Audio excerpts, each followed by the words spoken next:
Ramjet engine ഉപയോഗിച്ച് പ്രവർത്തിക്കുന്ന പീരങ്കി ഷെല്ലുകൾ അത് ഇന്ത്യ നിർമ്മിച്ചിരിക്കുകയാണ്. എങ്ങനെയാണ് ഇന്ത്യൻ യുദ്ധങ്ങളെ ഈ പീരങ്കി ഷെല്ലുകൾ സഹായകരമായിട്ട് മാറിത്തീരുക? ലോകത്തിൽ ആദ്യമായിട്ടാണ് റാംജെറ്റ് എഞ്ചിൻ ഉപയോഗിക്കുന്ന പീരങ്കി ഷെല്ല് ഏതെങ്കിലും ഒരു രാജ്യം നിർമ്മിക്കുന്നത്. അതായത് ഇങ്ങനെ ഒരു പീരങ്കി ഷെല്ല് നിർമ്മിച്ചാൽ സാധാരണ ഒരു പീരങ്കി ഷെല്ല് പോകുന്നതിൻ്റെ ഇരട്ടിയോ രണ്ടരട്ടിയോ ഒക്കെ ദൂരം അത് യാത്ര ചെയ്യും. വളരെ കൃത്യതയോടെ ഒരു മിസൈലായി മാറുകയാണ് ഒരു പീരങ്കി ഷെല്ല്. ഇത് ലോകത്ത് ആദ്യമായിട്ടാണ് ഇപ്പം ഒരു രാജ്യം ഇത് വികസിപ്പിച്ച് പൂർണ്ണമാക്കിയിട്ടില്ല എങ്കിലും പരീക്ഷണ ട്രയലുകൾ നടത്തി കഴിഞ്ഞു. രാജസ്ഥാനിലെ പൊഖ്രാൻ ഫയറിംഗ് റേഞ്ചിലെ ഈ റാംജെറ്റ് കൊണ്ട് പ്രവർത്തിക്കുന്ന പീരങ്കി ഷെല്ലിൻ്റെ ഫയറിങ് നടന്നു കഴിഞ്ഞു. അത് ആദ്യത്തെ ഫയറിങ്ങുകളൊക്കെ തന്നെ പരീക്ഷണങ്ങളൊക്കെ തന്നെ വിജയകരമായിരുന്നു എന്നാണ് വാർത്തകൾ സൂചിപ്പിക്കുന്നത്. അമേരിക്ക ഇന്ത്യയെ പോലെ തന്നെ ഇങ്ങനെ ഒരു ഷെല്ല് വികസിപ്പിച്ചെടുക്കാൻ ശ്രമിച്ചുകൊണ്ടിരിക്കുകയാണ്. US-ലെ ബോയിങ് കമ്പനിയാണ് ഇത്തരം ഒരു ഷെല്ല് വികസിപ്പിക്കാനായിട്ട് ശ്രമിച്ചുകൊണ്ടിരിക്കുന്നത്. ബോയിങ്ങിൻ്റെ ആർട്ടിലറി ഡിവിഷനാണ്. അവരും പ്രതിരോധ രംഗത്ത് വലിയൊരു നിർമ്മാണ കമ്പനിയാണ് ഇന്ന് US-ൽ. പക്ഷേ ഇതിൽ ആദ്യത്തെ സ്കോർ ഇന്ത്യയുടേതാണ്. മദ്രാസ് IIT-യും ഇന്ത്യൻ സൈന്യവും കൂടെ ചേർന്നിട്ടാണ് ഇങ്ങനെ ഒരു ഷെല്ല് വികസിപ്പിക്കുന്നത്. അതായത് army technology board, Madras IIT, ഇവർ രണ്ടുപേരോട് ചേർന്നാണ്. സമാന്തരമായിട്ട് ഇന്ത്യയിലൊരു സ്വകാര്യ കമ്പനിയും ഇങ്ങനെ ഒരു ഷെല്ല് വികസിപ്പിക്കാൻ ശ്രമിക്കുന്നുണ്ട്. അവർക്കും അതിൻ്റെ വികസനത്തിൽ വലിയ മുന്നേറ്റം ഉണ്ടായിട്ടുണ്ട്. പക്ഷേ DRDO-യും IIT ചെന്നൈയും ആർമി ഡെവലപ്മെൻറ്റ് ബോർഡൂടെ ചേർന്നിട്ടുള്ള ഒരു ശ്രമമാണ് ഇപ്പോൾ ഏറ്റവും ഒടുവിൽ വിജയമായിട്ടുണ്ട്. അത് കൂടുതൽ പരീക്ഷണങ്ങൾക്ക് ശേഷം ഈ വർഷം തന്നെ ഇന്ത്യൻ സൈന്യത്തിൻ്റെ ഭാഗമാകും. ഈ വർഷം അല്ലെങ്കിൽ അടുത്ത വർഷം സൈന്യത്തിൻ്റെ ഭാഗമാകും എന്നാണ്. ഇപ്പം വീണ്ടും ട്രയലുകൾ പുരോഗമിച്ചുകൊണ്ടിരിക്കുകയാണ്. ഓപ്പൺ ഫീൽഡിലുള്ള ട്രയലുകൾ വലിയ വിജയമായിരുന്നു. ഇനി അത് അതിൻ്റെ കൃത്യത, അതിൻ്റെ നാവിഗേഷൻ, അതായത് മിസൈൽ പോലെ ഇതിനെക്കുറിച്ച് പറയുന്നത് ഇതൊരു ചെറിയ ക്രൂയിസ് മിസൈൽ പോലെ ആണ് ഈ വെടിയുണ്ട അല്ലെങ്കിൽ ഈ പീരങ്കി ഉണ്ട. നമുക്ക് ചിന്തിക്കാൻ പറ്റാത്ത ഒരു നിലയിലേക്ക് ഈ പീരങ്കികളുടെ യുദ്ധം മാറിയിരിക്കുകയാണ്. അതായത് ഒരു കാലഘട്ടത്തിൽ ഒരു മിസൈൽ എങ്ങനെയായിരുന്നു പോകുന്ന ആ രീതിയിലായിരിക്കും ഇനി വരുന്ന കാലഘട്ടത്തിൽ പീരങ്കികൾ പ്രവർത്തിക്കുന്നു. സാധാരണ ഇതിൻ്റെ ഒരു ടെക്നോളജിയെ കുറിച്ച് ഞാനൊന്ന് ചെറുതായിട്ട് പറയാം. അതായത് സാധാരണ ഒരു പീരങ്കി ഷെല്ലിൻ്റെ അറ്റത്ത് ഒരു റാംജെറ്റ് എഞ്ചിൻ ഘടിപ്പിക്കുന്ന ഒരു സംവിധാനം വരികയാണ്. ഈ പീരങ്കി ഉണ്ട 155 മില്ലിമീറ്റർ പീരങ്കി ഉണ്ടയിലാണ് ഇത് ഘടിപ്പിച്ചിരിക്കുന്നത്. അതായത് ഈ തോക്കുകൾ അല്ലെങ്കിൽ പീരങ്കികൾ 3 തരത്തിലാണ്: ലൈറ്റ്, മീഡിയം, ഹെവി. അതിൽ 105 മില്ലിമീറ്റർ വരെയുള്ള പീരങ്കി ഷെല്ലുകൾ ഉപയോഗിക്കുന്ന ലൈറ്റ് ഗൺസിലാണ്, ലൈറ്റ് ഹൊവിറ്റ്സറുകളിലാണ്. 155 വരെയുള്ളത് മീഡിയം ഹൊവിറ്റ്സറാണ്. ആ 155 മീഡിയം ഹൊവിറ്റ്സറിലും അതിന് മുകളിലോട്ടുള്ള ഹെവി ഹൊവിറ്റ്സറുകളിലും ഗണ്ണിലുമാണ് ഇതിപ്പോൾ ഉപയോഗിക്കാൻ പര്യാപ്തം. ഈ പ്രാഥമികമായിട്ട് പീരങ്കിയിൽ നിന്നും ഒരു ഉണ്ട അല്ലെങ്കിൽ അതിൻ്റെ ഒരു ഷെല്ല് പുറത്തേക്ക് വരുമ്പോൾ അത് സാധാരണഗതിയിലുള്ള വെടിമരുന്ന് അല്ലെങ്കിൽ അതുപോലുള്ള ചില എക്സ്പ്ലോസീവ് സ്റ്റാർട്ട് എന്ന് പറയും. ആ എക്സ്പ്ലോസീവ്സ് ഉപയോഗിച്ചാണ് അതിന് ശക്തി കൊടുക്കുന്നത്.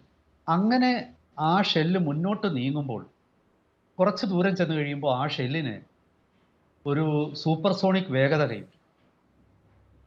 അങ്ങനെ സൂപ്പർസോണിക് വേഗത കൈവരുന്ന ആ പീരങ്കി ഷെല്ല് കൈവരുമ്പോൾ സൂപ്പർസോണിക് വേഗതയിൽ വായു അകത്തേക്ക് കയറുന്നതിനാണ് റാമിങ് എന്ന് പറയുന്നത്. റാമിങ് എന്ന് പറഞ്ഞാൽ ഇടിച്ചു കയറുക എന്നാണ് അർത്ഥം.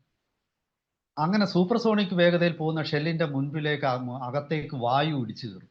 ആ ഇടിച്ചു കയറുന്ന വായു ആ ഘട്ടത്തിലെത്തുമ്പോൾ ഈ റാംജെറ്റ് പ്രവർത്തിക്കാൻ തുടങ്ങും. അതായത് സാധാരണഗതിയിൽ ആ ഷെല്ലിൻ്റെ വെടിമരുന്നിൻ്റെ ആ ശക്തി തീരുമ്പോൾ ആ ഷെല്ല് ലക്ഷ്യസ്ഥാനത്ത് പോയി പതിക്കേണ്ടതിന് പകരം വെടിമരുന്നിൽ നിന്നും വെടിയുണ്ടയെ അല്ലെങ്കിൽ ഷെല്ലിന് ശക്തി കൊടുക്കുന്ന റാംജെറ്റ് അങ്ങ് ഏറ്റെടുക്കും. പിന്നെ റാംജെറ്റാൽ നിയന്ത്രിതമായിട്ടുള്ള ഈ വെടിയുണ്ട വീണ്ടും മുന്നോട്ട് കുതിച്ചു പോയി. അങ്ങനെ ആണ് ഈ റാംജെറ്റ്, അതായത് റാംജെറ്റ് അകത്തിരിക്കുന്ന സോളിഡ് ഫ്യൂവലിനെ ഓക്സിഡേഷൻ കൊടുത്ത് വീണ്ടും അവിടെ ജ്വലനം ഉണ്ടായി വെടിമരുന്ന് പോലെ പ്രവർത്തിക്കാനായിട്ട് ഓക്സിജൻ പുറത്തുനിന്ന് അന്തരീക്ഷത്തിൽ നിന്ന് വലിച്ചെടുത്ത് ആണ് ഇത് ചെയ്യുന്നത്. റാമിംഗ് എന്ന് പറയുന്നത് വലിയ രീതിയിൽ കാറ്റ് അടിക്കുകയും അന്തരീക്ഷത്തിലെ വായു ഈ വെടിയുണ്ടയിൽ ഉള്ളിലേക്ക് തള്ളിക്കയറുകയും ചെയ്യുന്നതിനാണ് റാമിംഗ് എന്ന് പറയുന്നത്. അങ്ങനെയുള്ള ഈ റാംജെറ്റ് എഞ്ചിൻ സാധാരണ ഒരു ആർട്ടിലറി ഷെല്ല്, പഴയ കാലത്തൊക്കെ 20-30 കിലോമീറ്ററിൽ താഴെയായിരുന്നു ഒരു ആർട്ടിലറി ഷെല്ല് പോയി പതിക്കുന്നത്. പിന്നീട് അത് ഇന്ത്യയുടെ ATAGS ടോഡ് ഒരു ഗണ്ണുകളാണത്. ATAGS അതുപോലെ തന്നെ ധനുഷ് എന്നൊക്കെ പറയുന്ന ആർട്ടിലറി ഗണ്ണുകൾ അതിൻ്റെ പരിധി ഏതാണ്ട് 45-48 കിലോമീറ്റർ വരെയായിട്ട് ഇപ്പോൾ ഉയർത്തിയിട്ടുണ്ട്. അതായത് ഒരുപക്ഷെ ലോകത്തിലേക്കും ഏറ്റവും കൂടുതൽ ദൂരത്തേക്ക് വെടിയുണ്ട അല്ലെങ്കിൽ ഷെല്ലുകൾ പായിക്കാൻ ശേഷിയുള്ള ഒരു പീരങ്കിയാണ് ഇന്ത്യയുടെ ATAGSഉം ധനുഷും ഒക്കെ. വജ്ര ഇതൊക്കെ തദ്ദേശീയമായിട്ട് തന്നെ നമ്മൾ നിർമ്മിച്ചിട്ടുണ്ട്. പക്ഷേ അതിനേക്കാൾ ദൂരെ, അതായത് ഒരു 80 കിലോമീറ്റർ മുകളിലേക്ക് പോകുന്ന തരത്തിൽ പീരങ്കി ഉണ്ടയാണ് ഇപ്പോൾ ഈ നമ്മൾ വികസിപ്പിച്ചെടുക്കുന്നത്. ഇത് 80-85 കിലോമീറ്റർ അകലെ വരെ പോകും. ചുരുക്കി പറഞ്ഞാൽ ഇന്ത്യയുടെ അമൃത്സറിൽ നിന്നും വെടിവെക്കുന്ന പീരങ്കി ഉണ്ടകൾ ലാഹോർ നഗരത്തിന്റെ എല്ലാ ഭാഗങ്ങളിലും ചെന്ന് ലാഹോറിനെ തകർത്ത് തരിപ്പണമാക്കാൻ പോകുന്ന ഒരു കാലമാണ് ഇനി 1-2 കൊല്ലത്തിനുള്ളിൽ സംഭവിക്കാൻ പോകുന്നത്. ഇതിന്റെ ദൂരപരിധി വീണ്ടും കൂടും. അതായത് 120-150 കിലോമീറ്റർ ദൂരം വരെ ഈ വെടിയുണ്ട പായുന്ന തരത്തിലേക്ക് ഭാവിയിലെ ഇതിന്റെ റേഞ്ച് വർദ്ധിപ്പിക്കാനായിട്ട് ഇപ്പോൾ തന്നെ ശ്രമം തുടങ്ങിയിട്ടുണ്ട്. ഇപ്പോൾ നമ്മൾ പരീക്ഷിക്കുന്നത്, ഞാൻ മനസ്സിലാക്കുന്നത് മാധ്യമ വാർത്തകളിൽ നിന്നും, ഏതാണ്ട് 80-85 കിലോമീറ്റർ ദൂരപരിധിയുള്ള പീരങ്കി ഉണ്ടകളാക്കി റാംജെറ്റ് ഘടിപ്പിക്കുമ്പോൾ നമ്മുടെ ഏതൊരു സാധാരണ പീരങ്കി ഉണ്ടയും മാറും. 155 മില്ലിമീറ്റർ ഷെല്ല് ഏത് തരം ഹോവിറ്റ്സറുകൾ ഉപയോഗിക്കുന്നു അതിലൊക്കെ തന്നെ ഈ റാംജെറ്റ് ഘടിപ്പിച്ച് നമുക്ക് ഉപയോഗിക്കാം. അതായത് നമ്മുടെ ബേസിക് ഇൻസ്ട്രുമെന്റ് പീരങ്കികൾ മാറ്റേണ്ടതില്ല. ഇതിനായിട്ട് പ്രത്യേകം ഒരു ഹോവിറ്റ്സർ ഒന്നും ഡിസൈൻ ചെയ്യേണ്ട കാര്യമില്ല എന്നുള്ളതാണ് ഇതിൻ്റെ ഒരു ഏറ്റവും ഒടുവിലുള്ള ഒരു പ്രത്യേകത. അങ്ങനെ വരുമ്പോൾ നമ്മുടെ നിലവിലുള്ള ഞാൻ ഈ പറഞ്ഞ ധനുഷിലോ ATAGSലോ ഒക്കെ തന്നെ ഈ റാംജെറ്റിന്റെ എഞ്ചിൻ ഘടിപ്പിച്ചിട്ടുള്ള പീരങ്കി ഷെല്ലുകൾ അതിൽ നിന്ന് ലോഡ് ചെയ്യുകയും അതിൽ നിന്ന് പോയിട്ട് ലക്ഷ്യസ്ഥാനത്തെ തകർക്കുകയും ചെയ്യും. എങ്ങനെയാണോ ഒരു ക്രൂയിസ് മിസൈൽ ചെയ്യുന്നത് പോലെ അതിനെ മിഡ് കോഴ്സ് കറക്ഷൻ എന്ന് പറയുന്നത്, അതായത് നാവിഗേഷൻ, മിഡ് കോഴ്സ് കറക്ഷൻ, ഇങ്ങനെ 2 കാര്യങ്ങളുണ്ട്. സാധാരണ മിസൈലുകളിൽ ഈ നമ്മുടെ GPS ഉപയോഗിച്ച് നാവിഗേഷൻ നടത്തും. നമ്മൾ കാറ് പോകുന്നത് എങ്ങനെയാണ് GPS-ന്റെ സഹായത്തോടുകൂടി, അതുപോലെ തന്നെ ഒരു മിസൈൽ പോകും. ഇനി അതല്ലാതെ ഇനർഷ്യൽ സിസ്റ്റം ഉണ്ട്. അതായത് അതിൽ നേരത്തെ തന്നെ ഫീഡ് ചെയ്തിരിക്കും റൂട്ടൊക്കെ.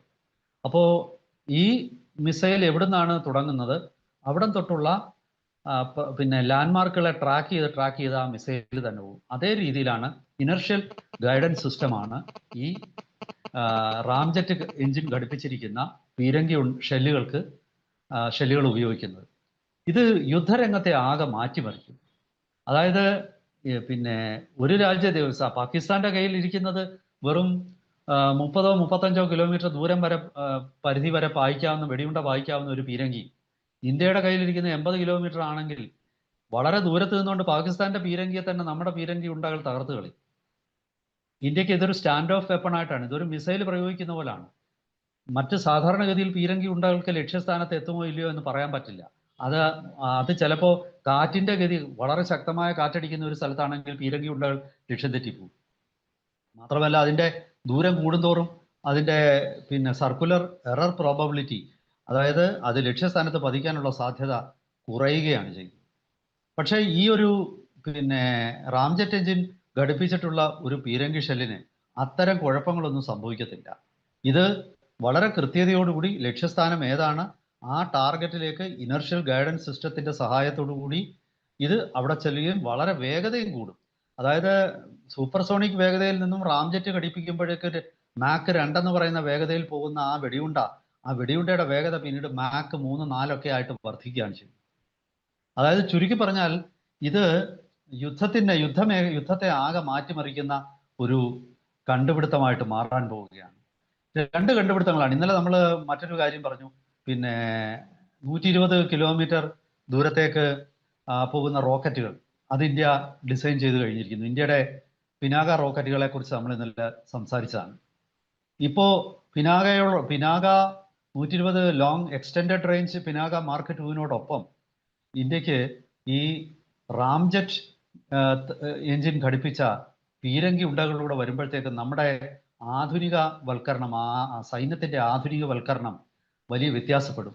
ഇത്തരം ആയുധങ്ങളൊന്നും ഇതിപ്പം നമുക്കുള്ള ഒരു അഡ്വാൻറ്റേജ്, ഇത് ലോകത്തിൽ ആദ്യമാണ്. ചൈനയ്ക്ക് ഇങ്ങനെ റാംജെറ്റ് എഞ്ചിൻ ഘടിപ്പിച്ച ഒരു പീരങ്കി ഉണ്ടയില്ല. അമേരിക്കയാണ് ഏക രാജ്യം ഈ മേഖലയിൽ നമ്മളോടൊപ്പം നിൽക്കുന്നത്. പക്ഷെ അമേരിക്ക 150 കിലോമീറ്റർ ദൂരം വരെ പായുന്നത് നേരിട്ട് നിർമ്മിക്കാനുള്ള ഒരു തുടക്കമാണ് അവരുടേത്. അവരിപ്പോൾ തൽക്കാലം ഈ നമ്മളെ പോലെ കുറഞ്ഞ റേഞ്ച് ഉള്ളതിൽ നിന്നും ആദ്യം നിർമ്മിച്ചിട്ട് പിന്നെ കൂടിയ റേഞ്ചിലേക്ക് പോകുക എന്നുള്ള ഒരു തന്ത്രമല്ല അവർ പ്രയോഗിക്കുന്നത്. അപ്പോൾ ബോയിങ് ആണ് ഇത് നിർമ്മിക്കുന്ന മറ്റൊരു കമ്പനി. അപ്പോൾ ഇന്ത്യയെ സംബന്ധിച്ച് ഇന്ത്യ ഇപ്പോൾ ആദ്യം 80-85 കിലോമീറ്റർ ദൂരത്തേക്ക് പായുന്ന ഒരു പീരങ്കി ഉണ്ട നിർമ്മിക്കുന്നു. അതിനുശേഷം ഇതിന്റെ റേഞ്ച് ക്രമാനുഗതമായി വർദ്ധിച്ച് ഇതിപ്പോൾ ഒരു 1.5 വർഷം 2 വർഷത്തിനുള്ളിൽ ഇത് സൈന്യത്തിന്റെ ഭാഗമാകും. അതിനുശേഷം നമ്മൾ അത് 120 കിലോമീറ്ററിലേക്കും പിന്നീട് 150 കിലോമീറ്ററിലേക്കും വർദ്ധിപ്പിക്കുകയാണ്.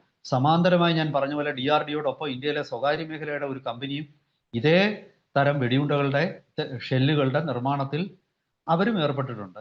വരും ദിവസങ്ങളിൽ നമ്മൾ ഈ ഇന്ത്യയിലെ തന്നെ സ്വകാര്യ മേഖലയും ഇന്ത്യയുടെ പൊതുമേഖലയും തമ്മിലായിരിക്കും ഈ പിന്നെ റാംജെറ്റ് എഞ്ചിൻ പവേർഡ് ആയിട്ടുള്ള ഒരു ആർട്ടിലറി ഷെല്ലിന്റെ കാര്യത്തിൽ മത്സരിക്കുന്നത്. അതാണ് അതിനകത്തിലെ ഒരു പ്രത്യേകത. ബോയിങ് ഒപ്പം തന്നെ ഉണ്ട്. എന്തായാലും വരും ദിവസങ്ങളിൽ ഇന്ത്യക്ക് ലോകത്തിലെങ്ങും ഇല്ലാത്ത ഒരു ആയുധം നമ്മുടെ കയ്യിൽ വരുമ്പോൾ സ്വാഭാവികമായിട്ടും നമ്മളെ സംബന്ധിച്ചിടത്തോളം നമുക്ക് വലിയ അഡ്വാൻറ്റേജ് ആണ്.